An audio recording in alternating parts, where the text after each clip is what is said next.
ਬੱਚਾ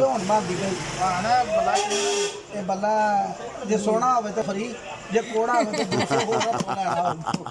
ਮੇਰੇ ਕੋਲੋਂ ਤਾਂ ਲੱਗਦਾ ਤੁਹਾਡੇ ਕੋਲੋਂ ਬੱਲਾ ਵੱਜਣ ਦੇ ਝੂਠ ਬੋਲਣ ਲੱਗੇ। ਮੈਨੂੰ ਤਾਂ ਲੱਗਦਾ ਫਿਰ ਕੀ ਦੇਣਾ। ਨਹੀਂ ਉਹ ਉਮਰ ਨਾਂਗੀ ਵੜਦੀ, ਇਹਨੂੰ ਸਮਝਾਇਆ ਕਰੋ। ਸਹੀ ਮੈਨੂੰ ਫ੍ਰੀ ਦੇਣਾ ਫਿਰ ਤੁਸੀਂ ਆ ਤੇ ਦੁਬਾਰਾ ਲਾਓ ਇੱਥੇ ਬੇਟਾ ਲੱਗਦਾ ਇਹਨੂੰ ਤੇ ਇੰਨੀ ਵਾਰੀ ਲਾਇਆ ਤੇ ਉਹ ਅਸਰ ਹੀ ਨਹੀਂ ਹੋਇਆ। ਨਾਮ ਭਾਂ ਤੁਹਾਡਾ ਮਾਸ਼ਾਅੱਲਾ, ਮੇਰਾ ਨਾਮ ਸ਼ਫੀਕ ਅਹਿਮਦ। ਬਟ ਨਹੀਂ ਜੀ ਨਹੀਂ ਤੁਹਾਨੂੰ ਤੁਹਾਨੂੰ ਡਾਊਟ ਨਹੀਂ, ਮੈਂ ਤੁਹਾਨੂੰ ਦੱਸ ਰਿਹਾ, ਤੁਹਾਨੂੰ ਸਮਝ ਲੱਗ ਜੀ।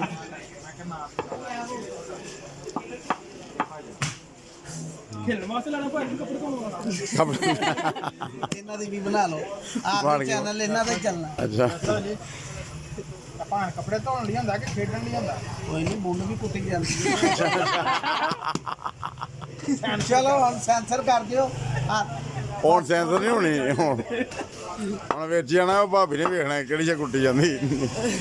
ਭਾਬੀ ਨਹੀਂ ਵੇਖ ਭਾਂ ਨੇ ਬੁੱਢ ਦੀ ਗੱਲ ਕਰਕੇ ਕਹਿੰਦੇ ਸੈਂਸਰ ਕਰ ਦੋ। ਘਰ ਵੀ ਜਾਣਾ। ਨਹੀਂ ਕੋਈ ਗੱਲ ਨਹੀਂ, ਅਸੀਂ ਜਾਣਾ ਹੀ ਹੁੰਦਾ।